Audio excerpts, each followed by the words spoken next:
645, 1320 WILS. The reality is that now with technology, we are working more than we ever have. In fact, a quarter of us work 50 hours or more each week, and about 22% say they work 6 to 7 days a week. So how do you actually turn off? That seems to be the problem. My next guest knows a lot about it. Rusty Lozano is a licensed professional counselor with onlinebiofeedback.com. It's a company that deals with biofeedback. If you haven't heard about it, you're about to learn a lot. Rusty, great having you here. Hi, Michael. Thank you so much for having me. I appreciate it. Yeah. Now, how did you get into biofeedback yourself?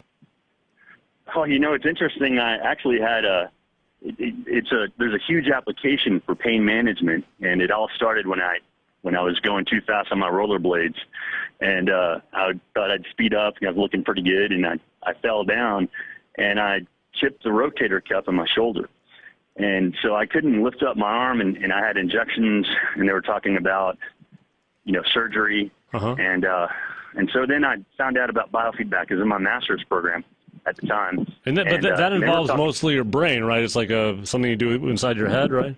Well, it's interesting. If you think about the concept with the brain, it's in a really dark place. And so it has all these sensors all over the body to detect temperature in the room, pain, to detect stress. Your breathing is the gas pedal for the body. If you're breathing fast, then your body goes into a fast mode. Just like if you're jogging or if you're doing something that requires a lot of exertion. So if you slow your breathing down, then it has the opposite effect. You feel more relaxed and more in control. In fact, no, wait a second. So you actually hurt your rotator cuff. How did that get you into dealing with biofeedback? Where they put like kind of things on your head, right? Electrodes, that kind of thing? Well, yeah. I mean, what I found out is my anxiety and stress with trying to do anything medicinal or medical with the approach is actually making my symptoms worse. So it's my panic. It was actually the stress that I was feeling inside the body. It was making my symptoms exacerbate. It was causing your shoulder pain? You saying your shoulder pain was caused by your mind? Well, it was actually caused by an injury, but the thoughts and the behaviors and the emotions I had about it, I was afraid of getting, going to surgery. I was afraid of having some sort of a procedure done. And so then I learned to calm myself down. Yeah. And, that's in going to the topic, we see a lot of these people that are overworked and they're working long hours and they don't know how to shut things off. Yeah. Well, if you think about that whole concept of how the brain just continues to perpetuate activity as long as there's a stimulus. Right. And so the longer that they're on electronics, the longer they're in front of a computer, you lose track of time. I remember in college, I'd spend countless hours playing computer Halo with friends online, not even realizing the time had gone by, and look outside and the sun is already coming up. It's just your brain locks in. Yeah, I know that Halo thing. I did it myself for a minute. Let me ask you this then. Give us an explanation. What exactly because you're with the Center for Biofeedback and Behavioral Therapy. Correct. The website again is onlinebiofeedback.com. What is it that biofeedback is? How does it work to help you? Well, biofeedback teaches you to control your body, to control your emotional response, and it teaches you to control your thoughts. How? How does it actually work? You walk in the office. What is it you guys do exactly? Well, what we do is we place sensors on different parts of the body. We can detect muscle tension, breathing, heart rate, sweat activity in the palms, which is associated to anxiety. So we hook them up to the machine, and these are characteristics that are active when the fight or flight mechanism is responsive. So when a person is under a lot of stress, his fight or flight mode is active, and we can see that. And when you do it for a prolonged period of time, the days your mom says, hey, don't cross your eyes, you're going to end up cross-eyed. Right. Well, the longer that you stay in the stress mode, your body actually programs that as a norm. That's what it is. So then that's your normal function. So you sit down and you're plugged in and you're sweating and your heart's going fast, and all these things on the computer screen are jumping up and down. Is that what happens? Right. Yeah. So then what happens is, we can actually regulate. You learn to regulate these symptoms. You learn to regulate your breathing. Learn to relax your muscles. Okay. You use. There are two responses. There's a relaxed response in the brain, and there's a fight or flight response. So we actually, again, the brain can't tell the difference between what it sees with the eyes and the mind. Yeah. So whatever the sensors are doing, the body is all tensed up and it's very tense and stressed out. Then the emotional state's going to be tense and stressed out. So we teach them to produce the opposite response, which is how to relax. And you do that how? Slow your breathing down. They're all plugged in there. So how are you getting people to relax? Well, we can see their output on a computer monitor. Okay. And so, if it has value, and we have our norm scale, if the numeric value is pretty high, that means that there's an exuberant amount of tension. Yeah. And so then we can actually show them what that means. So there's a learning process. So you say, look, wow, you are really off the charts, right? And they go, yeah, I feel tension. So then what happens? Do they just sit there and try to relax, and you just tell them when that's happening? Or? Well, we show them how to do it, and then we put them in a room full of lights and swings, and it mesmerizes the senses to see how well they can actually handle the overwhelming sensory overload. And so then it's called a pendulum, and that's actually our trial basis. We actually test out the skills you're going to need, and we can actually tell when they're using these certain strategies, is it actually working? Is it slowing down the heart rate? Is the breathing working? Are the muscles loose?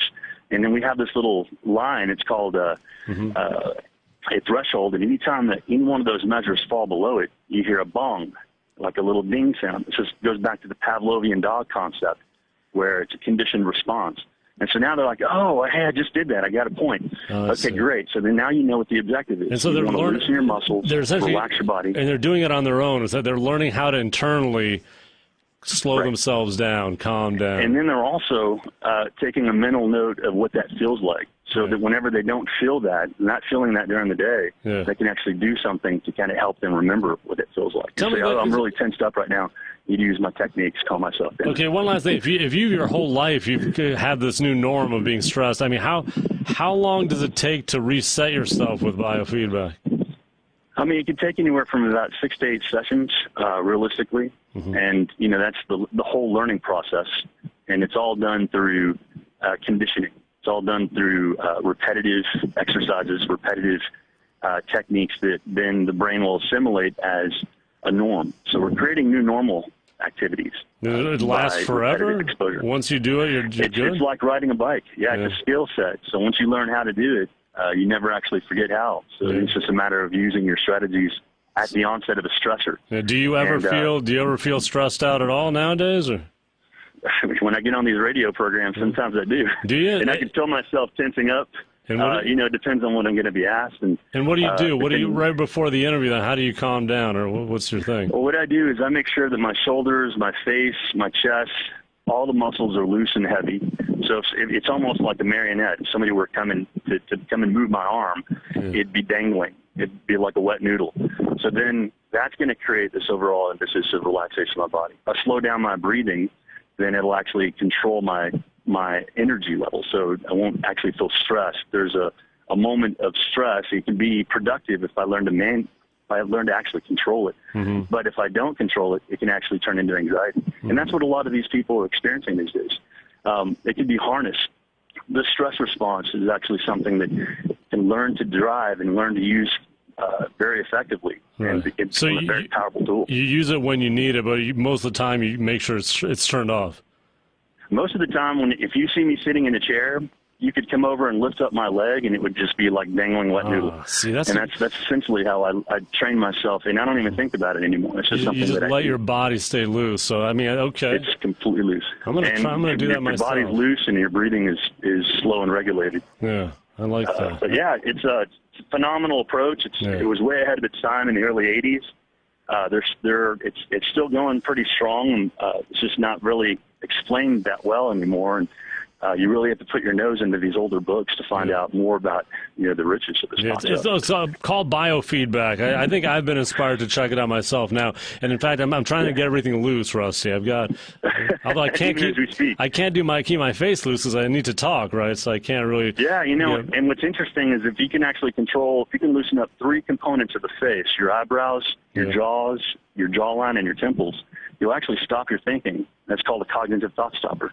And, thoughts need a vector in order to project, and they need muscles. And so if you can control your face, and it looks a lot like a wax face, like you just imagine this drop in your face, just exercise that. Over time, you can polish it, and it looks no different than you just, listening to somebody speak. And you can kind of halt your thoughts. Right, you can control these functions. Then we're going to have dead air if that goes on for too long. Rusty Lozano, it's Rusty Lozano, the website, onlinebiofeedback.com, onlinebiofeedback.com. Rusty, thanks.